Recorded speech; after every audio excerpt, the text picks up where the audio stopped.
18 India से खास बातचीत में उत्तराखंड के सीएम पुष्कर सिंह धामी ने कांग्रेस और आम आदमी पार्टी पर निशाना साधा। पुष्कर सिंह धामी ने कहा कि पंजाब में कांग्रेस और आम आदमी पार्टी अलग अलग लड़ने का ड्रामा कर रहे हैं। पुष्कर सिंह धामी ने कहा कि इंडिया गठबंधन नहीं है बल्कि ठग बंधन है। पंजाब के सीएम कहते हैं कि 13 सीटें आम आदमी पार्टी जीत रही है और इंडिया अलायंस से अब आवाज उठनी शुरू हो गई है कि 300 सीटें इस बार इंडिया अलायंस जो है वो जीत रहा है। देखिए, इंडिया अलायंस इस बार बुरी तरह से साफ होने वाला है। और पंजाब की मैं बात करूं तो पंजाब हो या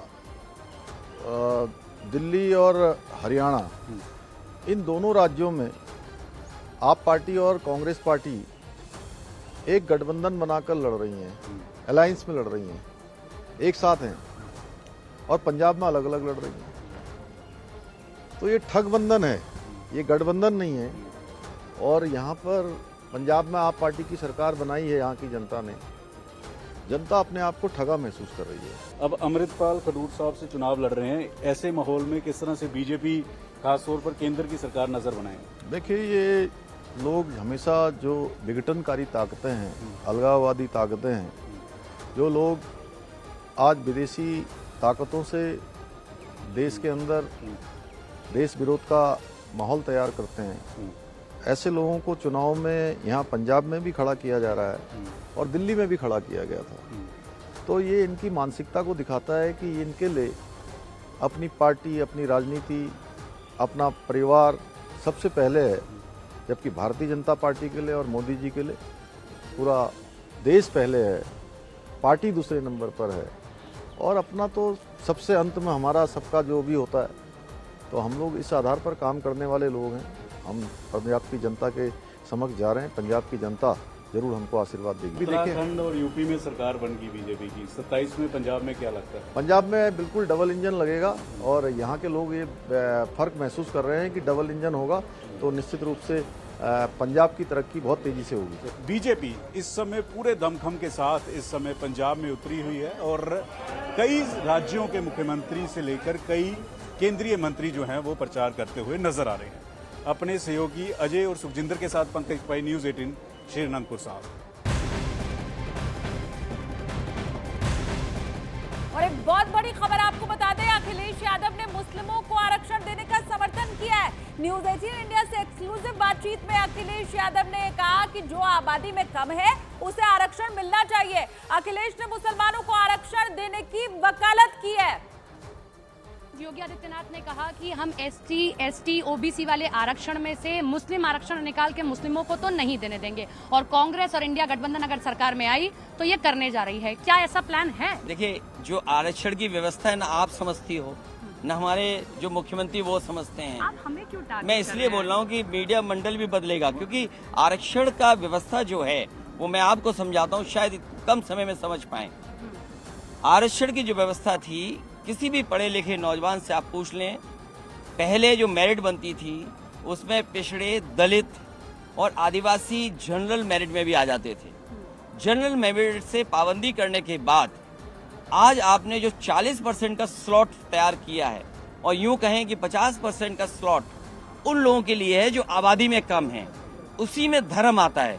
अगर 50% में धर्म आता है और केवल अपने लोगों के लिए कर दिया है, तो सोचिए आरक्षण किसने पिछड़े दलितों का छीना और किसने आरक्षण उन लोगों का बढ़ाया। इसलिए कह रहे हैं कि अगर वो देंगे, आप इनको दे दोगे, एक मिनट, अगर आप इनको दे दोगे तो ये इसलिए किया जा रहा है ताकि आप वोट बैंक को हासिल कर सको। नहीं, ये आप कभी नहीं समझ पाओगे। आप इसलिए नहीं समझ पाओगे, जो सुन रहा होगा और जो पढ़ा लिखा नौजवान है वो बात समझता है कि पिछड़े, दलित, आदिवासी ये हमारे जनरल में आते थे। जब मेरिट बनती थी तो आबादी उनकी जनरल में पहुंच जाती थी। इनको पाबंदी करके उनके अपने उसमें आरक्षण में रोक दिया है। जो 50% आरक्षण है उसमें 10% ईडब्ल्यूएस है, 40% में धर्म है, और जो अगड़े लोग हैं वो लोग हैं। तो असली तो ये है कि दिया और छीना अगर किसी ने है तो भारतीय जनता पार्टी ने। वहीं कांग्रेस के सीनियर नेता और गुरदासपुर से उम्मीदवार सुखजिंदर रंधावा ने लोकसभा चुनाव को लेकर बड़ा दावा कर दिया है। न्यूज़ 18 इंडिया से खास बातचीत में रंधावा ने कहा कि बीजेपी के साथ आम आदमी पार्टी पर भी सवाल खड़े किए हैं। भाजपा को देश में कितनी सीटें आ रही? देखिए, ये मेरे को कितनी आएंगी या नहीं आएंगी, गवर्नमेंट उनकी नहीं आएगी, ये तो पक्का हो गया है। वो मैं इसलिए कह रहा हूँ कि जो प्राइम मिनिस्टर साहब की बॉडी लैंग्वेज है, घबराए हुए हैं, डरे हुए हैं और जैसी बातें कर रहे हैं, वो प्राइम मिनिस्टर का लेवल नहीं है। प्राइम मिनिस्टर का लेवल बहुत ऊंचा होता है। 10 साल प्राइम मिनिस्टर रह जाना और छोटी बात के ऊपर आ जाना, ये अनफॉर्चुनेट है और देश के लिए खतरनाक है। अगर बात करें 2022 के विधानसभा और लोकसभा, तो लीड बढ़ेगी क्या, कोई अंदाजा? पहले ही हम जीतकर 6 आए हैं, हम 1000 वोट पर कम वोट पर है, तो हमारी लीड वैसी उससे ज़्यादा रहेगी, क्योंकि उस टाइम बदलाव का था। अब तो बदलाव की बात ही नहीं है। लोग ठगे हुए महसूस कर रहे हैं। ना प्राइम मिनिस्टर साहब ने कुछ दिया, ना पंजाब के मुख्यमंत्री ने दिया, दोनों ने बातें दी। तो लोग अब बातें नहीं सुनना चाहते और उनको पता है कि पार्लियामेंट में जाकर जो बोलेगा, जो बॉर्डर की प्रॉब्लम्स हैं, बॉर्डर के, देखिए हमारी गवर्नमेंट थी तो हमने उस टाइम मेडिकल कॉलेज का पूरा काम कर दिया। 8 एकड़ ज़मीन भी दे दी, पहले जो थी उसमें ऐड कर दिया, 100 बेडेड हॉस्पिटल भी दे दिया। आज तक वो मेडिकल कॉलेज का 3 बार प्राइम मिनिस्टर साहब आ गए हैं। चीफ मिनिस्टर हर रोज़ गली गली कर रहा है, पर चीफ मिनिस्टर साहब ने पहले दिन कहा हम 16 मेडिकल कॉलेज बनाएंगे। अरे भाई, हमारा तो तैयार पड़ा है, फाइल गवर्नमेंट ऑफ इंडिया के पास पड़ी है, क्यों नहीं बन रहा हमारा? पंजाब में मतदान के ठीक पहले भगवंत मान सरकार के मंत्री बलकार सिंह का एक कथित वीडियो वायरल होने के बाद अब सियासी तूफान खड़ा हो गया है। उस कथित वीडियो में बलकार सिंह आपत्तिजनक स्थिति में दिखाई दे रहे हैं। बीजेपी ने आरोप लगाया कि मंत्री बलकार सिंह ने एक लड़की को नौकरी देने के बदले उसका शोषण किया है। अब इसी को लेकर बीजेपी ने आम आदमी पार्टी को घेरना शुरू कर दिया है और राष्ट्रीय महिला आयोग ने भी इस पूरे मामले में पंजाब के डीजी को नोटिस जारी कर दिया है। तो बड़ी खबर आपको बता रहे हैं, बीजेपी अब आम आदमी पार्टी के ऊपर महिला विरोधी होने का लगातार आरोप लगा रही है। बलकार सिंह जो कि पंजाब सरकार में मंत्री है, उन्हीं का कथित वीडियो अब वायरल हो गया है और उसी के बाद से सियासी तूफान दिखाई दे रहा है।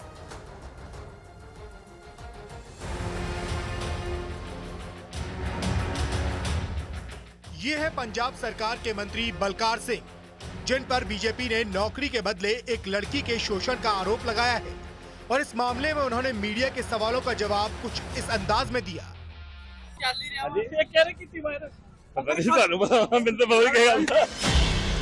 दिल्ली बीजेपी का आरोप है कि कथित वायरल वीडियो में भगवंत मान सरकार के संसदीय कार्य मंत्री बलकार सिंह हैं। दिल्ली बीजेपी का आरोप है कि उन्होंने नौकरी मांगने आई एक 21 साल की लड़की का शोषण किया।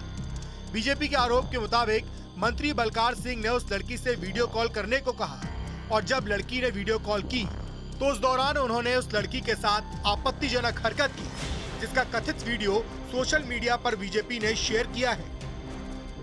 पंजाब के मंत्री बलकार सिंह के इस कथित वीडियो का संज्ञान महिला आयोग ने भी लिया और महिला आयोग ने पंजाब के डीजी को वीडियो के संबंध में एक नोटिस भी जारी किया है। लेकिन जब मीडिया ने इस मामले में बलकार सिंह से सवाल पूछा तो उनका रिएक्शन देखने लायक था।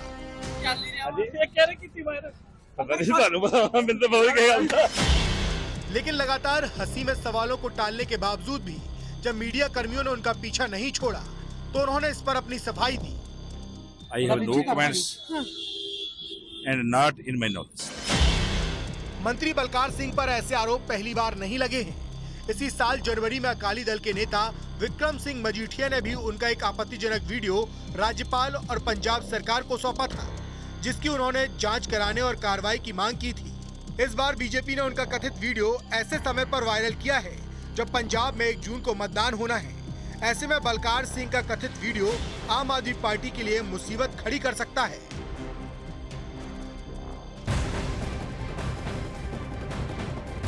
गुजरात के राजकोट में टीआरपी गेम जोन में अग्निकांड के बाद भागकर राजस्थान आए धवल ठक्कर को पुलिस ने गिरफ्तार कर लिया है। आरोपी धवल ठक्कर गेमिंग जोन में पार्टनर था।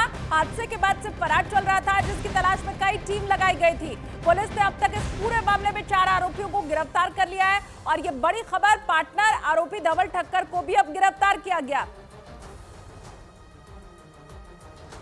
तो बड़ी खबर आपको बता रहे हैं, इस पूरे मामले में अब तक 4 लोगों की गिरफ्तारी हो चुकी है। जब से ये घटना हुई थी उसी के बाद से धवल ठक्कर राजस्थान भाग गया था और अब राजस्थान से ही उसकी गिरफ्तारी की गई है। आपको बताएं ये जो गेमिंग जोन था जहां पर आग लगी थी उसमें पार्टनर था डबल ठक्कर, और जैसे ही हादसा हुआ उसके बाद घबराकर वो राजस्थान भाग गया, लेकिन अब गिरफ्तारी उसकी हो चुकी है।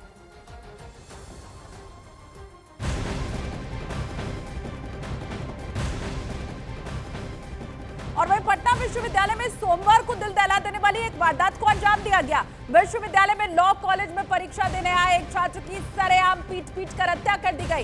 इससे विश्वविद्यालय में हड़कंप मच गया। घटना के बाद तनावपूर्ण हालात को देखते हुए विश्वविद्यालय ने अगले आदेश तक सभी परीक्षाओं को रद्द करने का आदेश जारी कर दिया है। इसके साथ ही घटना के विरोध में आज पटना के सभी कॉलेज बंद रखने के आदेश भी जारी किए गए हैं।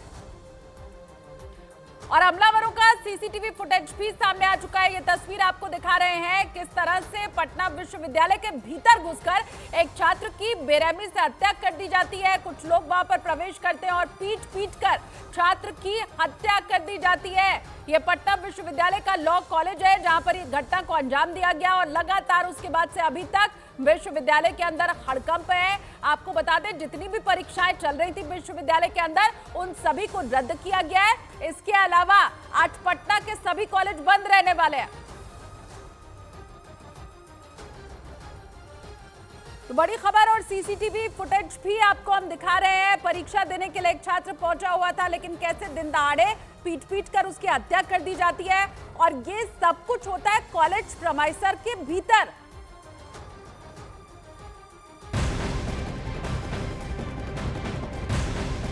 लोकसभा चुनाव के आखिरी चरण के ठीक पहले उत्तर प्रदेश में समाजवादी पार्टी को बड़ा झटका लगा है। बलिया के कद्दावर नेता और समाजवादी पार्टी में मंत्री रहे नारद राय ने पार्टी छोड़ने का ऐलान कर दिया है। नारद राय ने पार्टी में खुद की उपेक्षा का आरोप लगाते हुए पार्टी छोड़ने का ऐलान किया है और इस दौरान उन्होंने अखिलेश यादव की बेरुखी को नाराजगी की एक बहुत बड़ी वजह बताया। इसके साथ ही आने वाले दिनों में बीजेपी में शामिल होने का संकेत भी दे दिया। दरअसल 26 मई को बलिया में हुई रैली में नारद राय ने अखिलेश यादव पर उपेक्षा करने का आरोप लगाया था और इन सब के बाद नारद राय ने पार्टी को छोड़ने का मन बना लिया। हमको जब यहाँ का संगठन, यहाँ का उम्मीदवार माननीय अखिलेश यादव से मिल करके हमको अपमानित कराया तो हमारे पास कैसे आएगा। इसलिए हमने तय कर लिया कि अब हमारा समाजवादी पार्टी से कोई रिश्ता नहीं रहे। तो मैं सपा का झंडा लगा कर भाजपा की मदद नहीं करूंगा। मैं भाजपा के लगा करके भाजपा की मदद